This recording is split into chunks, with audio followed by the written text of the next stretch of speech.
Algumas pessoas perguntam assim: Robson, qual é o meu problema? Eu tenho algum problema. Eles falam assim: eu tenho um dedo podre. Falam assim mesmo. Eu tenho um dedo podre. Eu só escolho errado. Eu só vou na furada. No trabalho, eu estou na dúvida, eu escolho o trabalho errado. A vocação, eu escolho a vocação errada. No relacionamento, eu escolho a pessoa errada, a menina errada, o rapaz errado. O que tem comigo? Qual é o meu problema? Por que eu sempre escolho o errado? Então, o tema de hoje é esse. É um tema, veja, é um tema bem difícil, viu? É um tema filosófico que eu vou falar para vocês hoje. Não é um tema fácil, não. E eu peço que vocês tenham um pouco de paciência e anotem e façam perguntas. Porque é a causa de diversos problemas que nós temos. Diversos. Nós não entendemos que há uma regra na ação humana.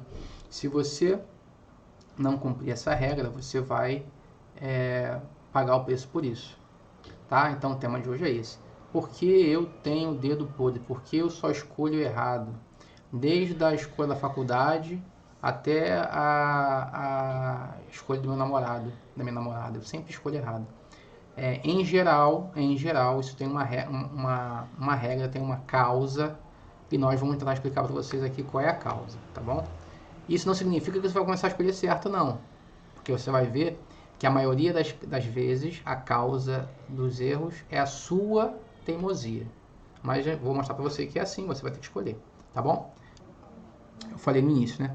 As pessoas perguntam: Robson, qual é o meu problema, cara? Eu sou uma pessoa boa, eu não faço mal a ninguém, tal, mas eu tenho dedo podre, é assim que falam, eu tenho dedo podre. Porque eu escolher o cara e o cara é um safado. Eu escolher a faculdade não me satisfaz. Eu escolher o emprego dá ruim. Aí a pessoa fala assim: eu tenho dedo podre. Qual é a causa do erro? Por que eu erro tanto? Então, esse é o tema da nossa live. Por que nós temos a impressão de que só escolhemos errado? É verdade que escolhemos errado? E se escolhemos errado, qual é a causa do erro? Tá? Então, esse é o tema. Olha, é um tema bastante seco, é um tema bastante duro, é filosófico. Então, eu peço a você que, se você não é dessa área, se você é dessas áreas que ganham dinheiro, né, medicina, direito, tenha paciência com os filósofos, tá bom? Mas é importante porque isso resolve muito problema, isso joga a luz para você, tá? Então, eu peço que você tenha paciência nesse momento, tá? Bom, então, repito o início. As pessoas têm a impressão de que têm o dedo podre, só escolhem errado, só fazem coisas erradas. Como fazer para que você conserte isso, tá? Eu vou ter que dar um passo atrás, tá? Para você entender isso. Tem mais ou menos uma semana, talvez uma semana e meia, nós tivemos a live sobre o que é a verdade. Né? E é um tema atualíssimo, né? A verdade. Se você for qualquer faculdade no Rio de Janeiro, eu trabalho em 2. Se você já trabalhei em 4. Se você for num colégio público, num colégio particular, perguntar para uma adolescente o que é a verdade, você vai receber como resposta um sorriso no lado do canto da boca. Verdade não existe. Nós falamos uma live sobre isso. E nós determinamos, e quem não lembra ainda, vai lá buscar na comunidade da Casa Rocha, que a verdade é a adequação do meu pensamento à realidade. Isso é verdade. Ah, Robson, mas eu conheço um professor de filosofia lá no ensino médio que me disse que a verdade não existe. Nós já resolvemos isso na aula sobre a verdade. Tá? Eu não vou gastar tempo com isso aqui não, porque nós não temos tempo, porque o Instagram é muito rápido. Tá? Então eu peço desculpas se você não viu a live ainda, mas se puder, faça isso. Vá até a comunidade da Casa Sobre a Rocha e veja essa live, tá? A live que fala desculpem aqui, tô vendo aqui se no Facebook tá tudo bem. Eu acho que tá. A live sobre a verdade. A verdade existe, a verdade é objetiva. Em certa medida é objetiva. Então, a afirmação que determina que não há verdade, essa afirmação pretende ser verdadeira. Então, é contraditório. Então, sabendo disso, que a verdade existe, e mais, esse é um dado novo, a verdade existe, e nós, homens, temos pendores à verdade, nós queremos a verdade, nós temos saudade da verdade. Por que erramos tanto? Porque as pessoas vivem no engano? Essa é uma pergunta capital para nós.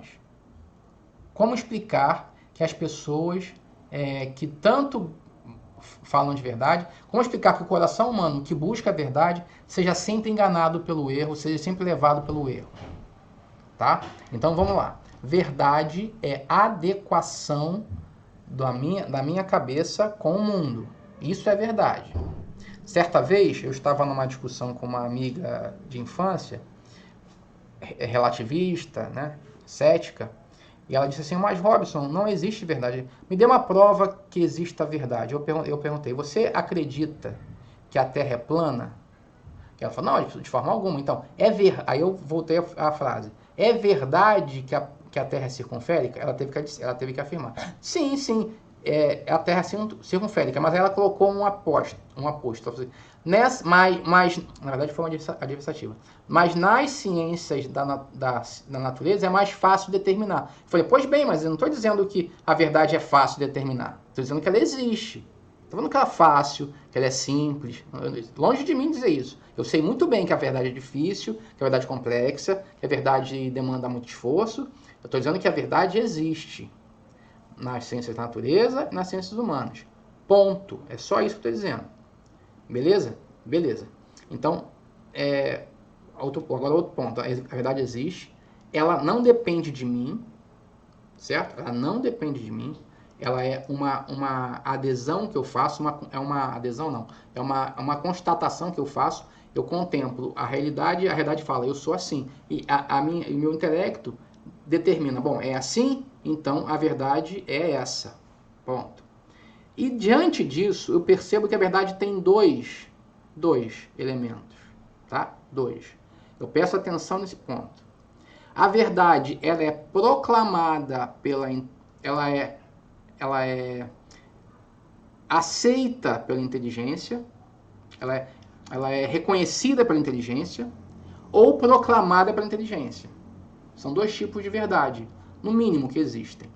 Uma verdade chamada ontológica, que significa que aquele objeto é igual a si mesmo, que é a adequação do objeto consigo mesmo. É aquela ideia que nós temos quando pensamos assim: esse quadro, esse vinho, esse ouro são um quadro, um vinho e um ouro legítimos.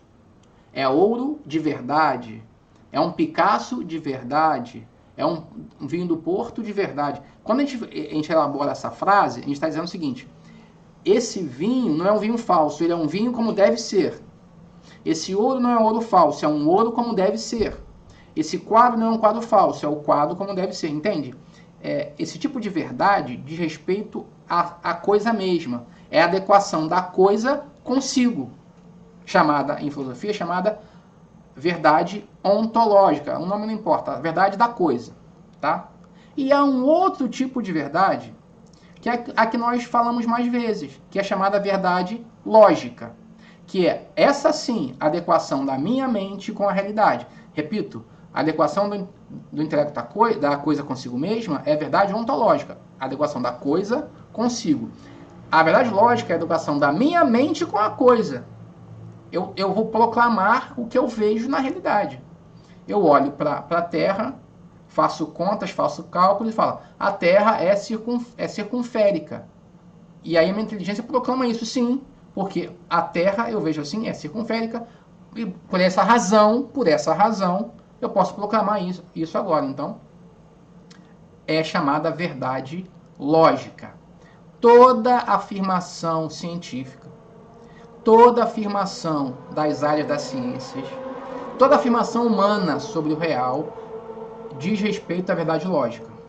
Então, vamos dar o exemplo.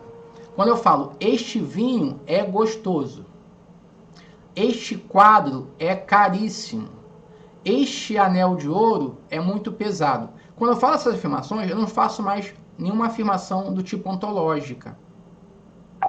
Porque eu estou fazendo a reflexão, com relação à minha perspectiva. Veja, o quadro é caro para mim. O vinho é gostoso para mim, que tem bom paladar. O anel é pesado para o meu critério. Veja, esse tipo de afirmação não é mais ontológico, não diz respeito ao anel consigo mesmo, não diz respeito ao vinho consigo mesmo, não diz respeito ao quadro consigo mesmo, diz respeito a esses elementos para mim. O gosto é meu, a capacidade de levantar um anel é meu, a capacidade de pagar pelo quadro é meu. Entendem a diferença? Pois bem, o erro, quando acontece, é sempre a inadequação da minha cabeça com o mundo. Isso é o erro. O erro é quando eu afirmo algo sobre a realidade, mas a realidade não confirma esse algo que foi dito. Isso é o erro. Então, entenda, nunca há erro ontológico. Nunca, nunca, nunca há erro ontológico. Porque a ontologia é sempre o vinho, o objeto consigo mesmo. Só há erro em nível lógico. Só há erro em nível lógico. Aqui tiramos algumas consequências, tá? Vocês ouvem por aí, e eu ouço também por aqui, pessoas defendendo que há, por exemplo, 2 princípios universais no universo. Um princípio bom e um princípio mau. Luz e trevas. Positivo e negativo. Macho e fêmea. Existe isso também. Nessa perspectiva, pensam, há 2 entes, 2 seres, maximamente poderosos, que lutam no universo para alcançar a supremacia sobre cada um dos elementos do universo. Essa perspectiva supõe que há 2 princípios ontológicos, o bem e o mal. O maniqueísmo, por exemplo, pensa assim. Ou luz e trevas, como pensam os gnósticos, ou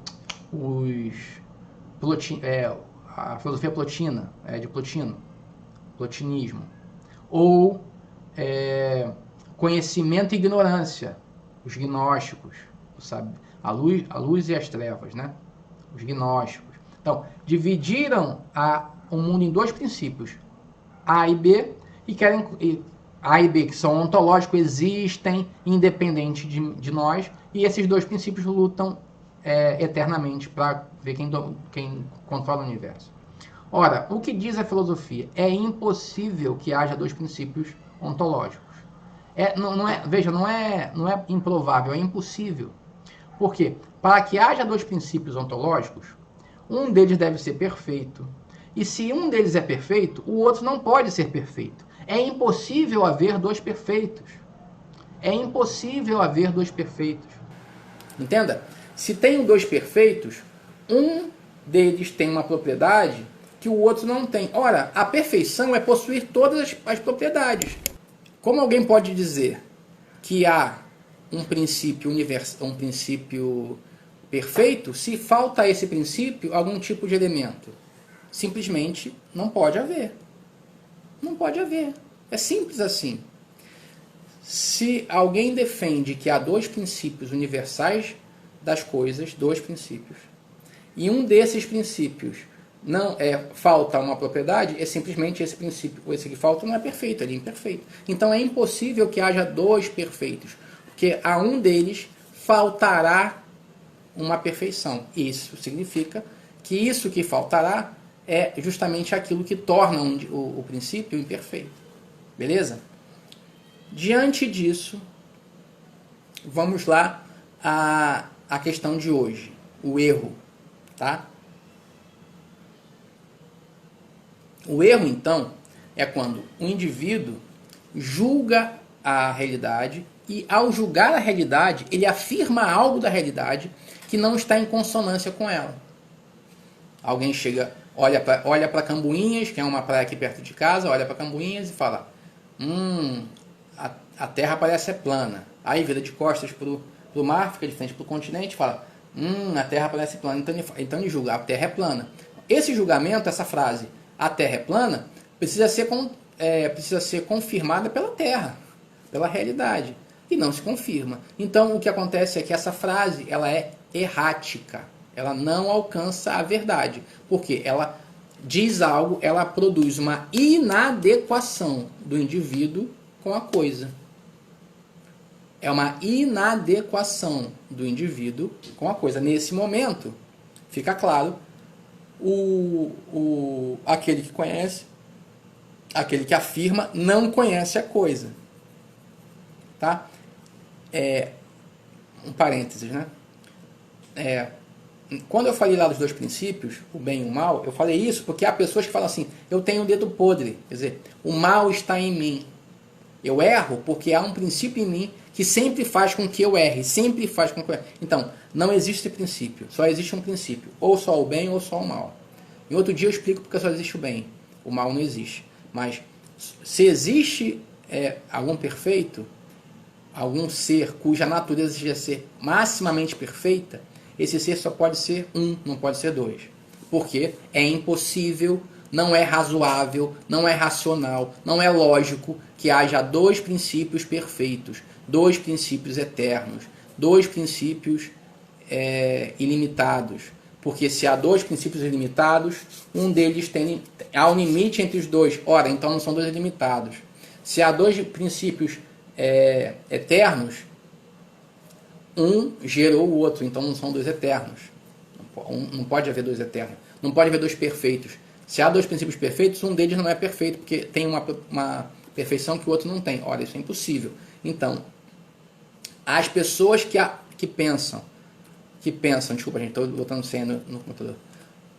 As pessoas que pensam que escolhem mal, porque em si há um princípio de malícia, ou um princípio de erro, tem que abandonar isso. Não é isso que acontece. Há causas para o seu erro. Há causas para o seu erro. E nós vamos ver quais são essas causas do seu erro. São causas que você permite que haja em você. Que você aceita que haja em você. Que você causa em você. Então, se você entende quais são os princípios, de você escolher sempre a congregação errada para entrar como religioso, escolher sempre a menina errada para começar um namoro, sair sempre da relação de forma errada no relacionamento, escolher sempre emprego, você vai entender qual é o motivo disso e vai começar a evitar esse tipo de coisa.